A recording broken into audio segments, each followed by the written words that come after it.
Okay, welcome back. So last time we talked about gross domestic product, we got set up on GDP. We learned about the definition of GDP. We learned about the production function, what the inputs were, capital and labor. And we learned about the shape of the production function, the marginal products of capital and labor being positive, meaning if you add these inputs, you will always get more output. It's not like if you add one additional unit of capital, you will end up getting less output. That doesn't happen.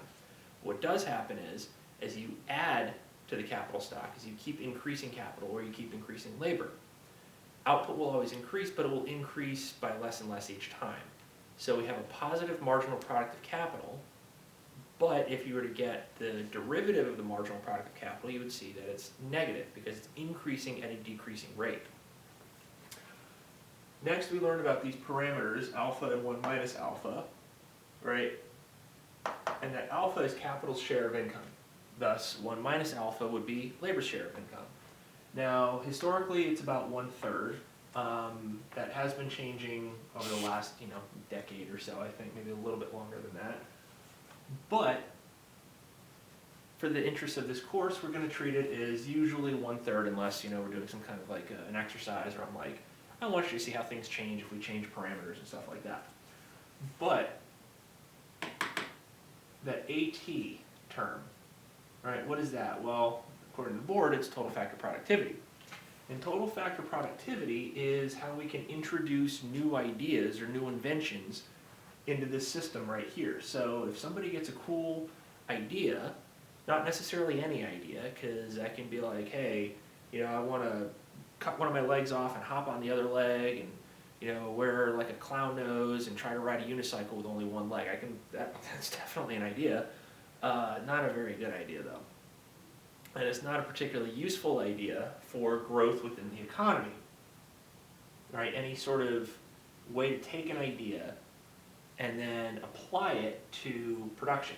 Right? Doing all that stuff isn't going to help anything. So it's not just any idea, it's a useful idea. And it's how we can measure innovations in the economy.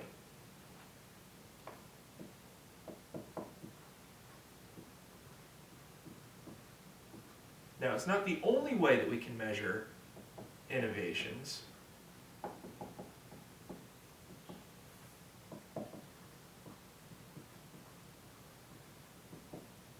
Right, there's really like an entire field of economics that looks at what the sources of various innovations are in the economy that trigger economic growth and development. But it's just one way. It's really the first way. It's, in a lot of respects, the simplest way. But it paints a broad enough picture that we can really get a good understanding of what is going on with this, right? What is the source of growth? How do we get growth? And what does the growth actually look like for us?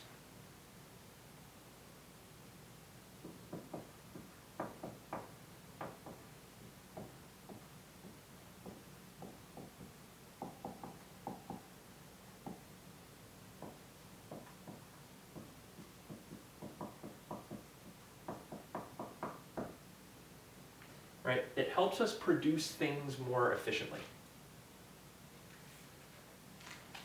A good example would be for anybody who likes Star Trek. Big Star Trek fan here. Prior to the invention of warp drive, which was what allowed spaceships to go faster than light, they were stuck going below light speed. Now, it sounds like they're going pretty fast on Earth, but if you're trying to go from one planet to the next or one system to the next, that's going to take a very long time. Like it would take like millennia to get just to the nearest star from here. But if you've got warp drive, you can go at the speed of light or faster than light. Well, all of a sudden you can travel great distances in very little time. That would be an example of an innovation that helps us produce things more efficiently. If you're like, well, we get travel through space, what does that mean for production? Well, it means we can get all sorts of cool new resources on other planets, we can colonize other planets. All these things are going to help us produce output, and they're going to help us produce more output more efficiently. Right? Another example would be something like the invention of the cotton gin prior to the Civil War. It took a lot of workers a very long time to separate the seeds from the cotton prior to the invention of the cotton gin. But once the cotton gin gets invented, you can throw the cotton in there, pull a lever, and it separates the seeds. It doesn't cause any damage because it would hurt your fingers as you're trying to separate the seeds out. And in 1794, apparently, according to my notes, when Eli Whitney invented the cotton gin, there's this cool little machine that just separates the seeds out. And what does that mean? Well, it means that you can now produce more cotton more efficiently, much more efficiently than having to just separate the seeds out by hand. What does that look like, though? So we know what examples of these things are, right? We know, okay, if we invent warp drive, if you invent the automatic transmission for cars, right? That's going to make things a lot easier. If you invent the car itself, it's going to make things really easy. The internal combustion engine was an incredible innovation in the global economy. All these things, we can come up with examples for days on really neat ideas, really neat innovations that are driving economic growth, but we need to know what it looks like. Thankfully, we've got a graph that can show us. What I'm going to do is I'm going to graph out output as a function of capital. So this is going to be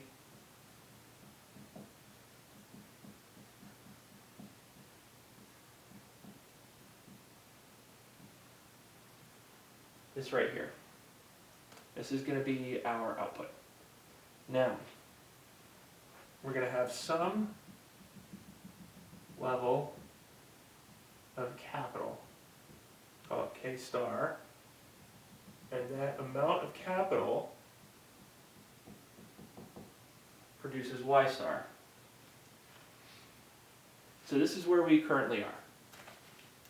We're producing Y star with K star units of capital.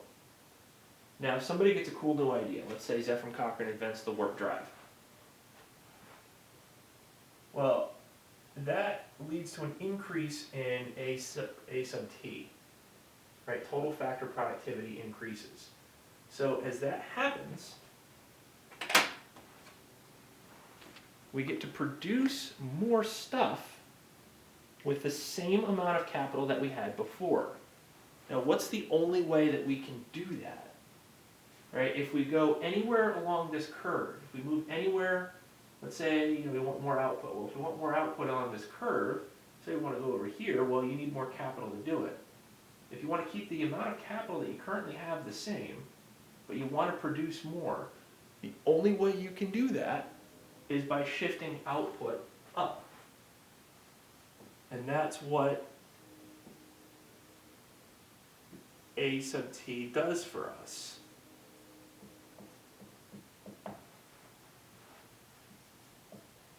I'm going to call it Y sub T1 equals A sub T1 times KT to the alpha times LT to the 1 minus alpha. Right? Output has changed, YT1 or YT prime. Total factor productivity, AT prime, has changed. Right? But the inputs, capital, and labor, haven't changed. So now, if I want to use the same amount of capital,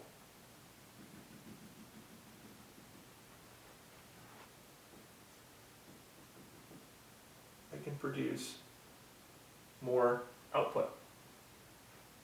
So I get more output for the same amount of capital because somebody got a cool new idea, they made some neat new invention that then gets to be applied in a useful way in production, which increases how efficiently we produce, which increases how much we can actually produce. So you're using the same resources, but output is being shifted upwards.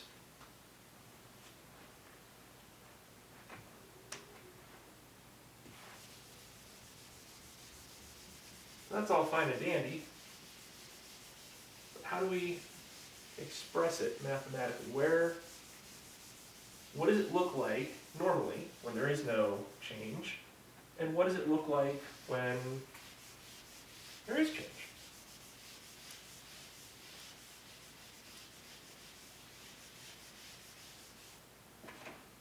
Well,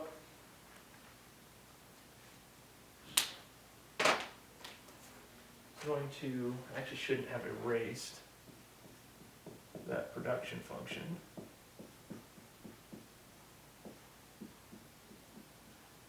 All right, let's just look at this guy here for a minute. If there's no change to output, right? You know, let's think of it like this.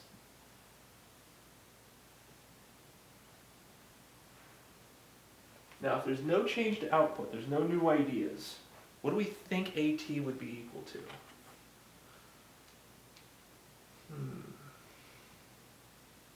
I can tell you looking at it, it's probably, I'm just going to guess, it's probably going to be equal to 1.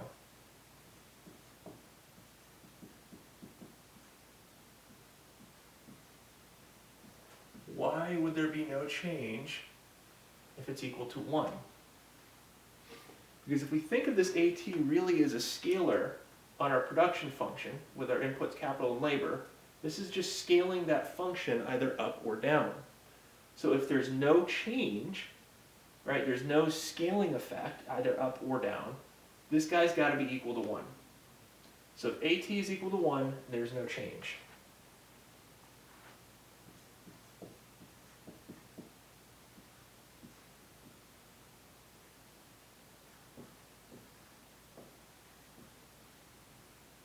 Now, if AT is larger than 1, you get new ideas. Right, that's where the warp drive comes into play. That's where the internal combustion engine comes into play. That's where the cot engine comes into play. You name it, you name any invention out there that helped the economy grow, A sub t was larger than 1. So you get new ideas there. Now, that's for growth, but what about like going backwards?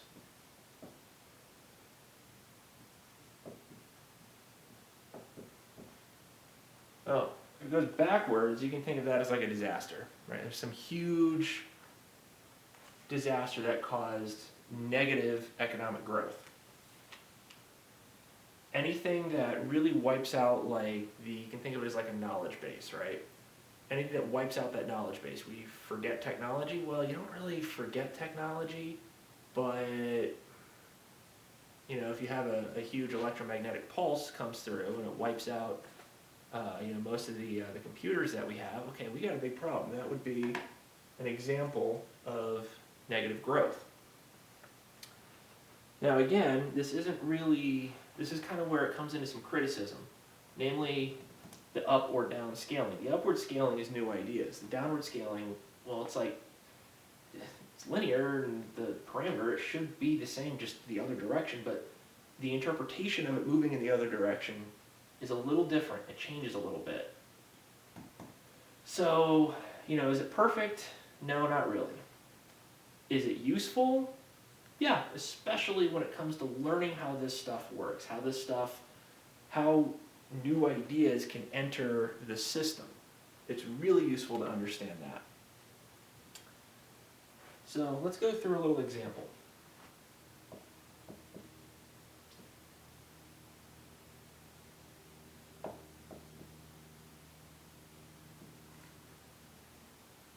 I'm going to consider this table. We're going to have capital, we're going to have labor. Over 2024 and 2025. In 2024 we had 1,700 units of capital, 1,600 units of labor, and AT was equal to 1. In 2025 we had 1,800 units of capital, 1,610 units of labor, and again, A sub t was 1. To make things simple, if alpha is equal to 1/2, well, we get the square root. So it's a lot easier to go through this if you got the square root. And plug stuff in. So let's say I want yt, it would be at times the square root of kt times the square root of lt. So y in 2024 is equal to 1, I'm going to plug 1 in for A, times the square root of 1700 times the square root of 1600.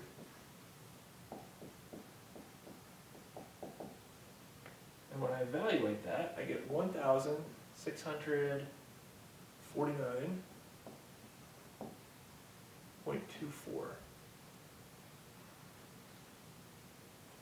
And if I want output for 2025,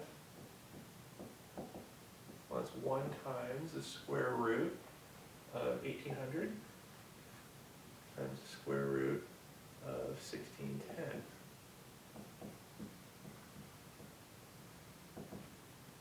And that's going to give me 1,702.35.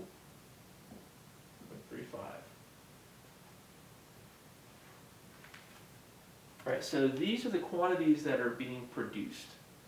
All right, that is output, that is GDP. Because currently the way that we're learning about GDP is by our inputs of capital and labor. We're learning the production side, the supply side of GDP first. Then we're going to learn the demand side, which if you've seen this stuff before, if you've seen GDP before, the demand side is going to have the equation that you probably are more likely to recognize. Now, this is output, but if we were to express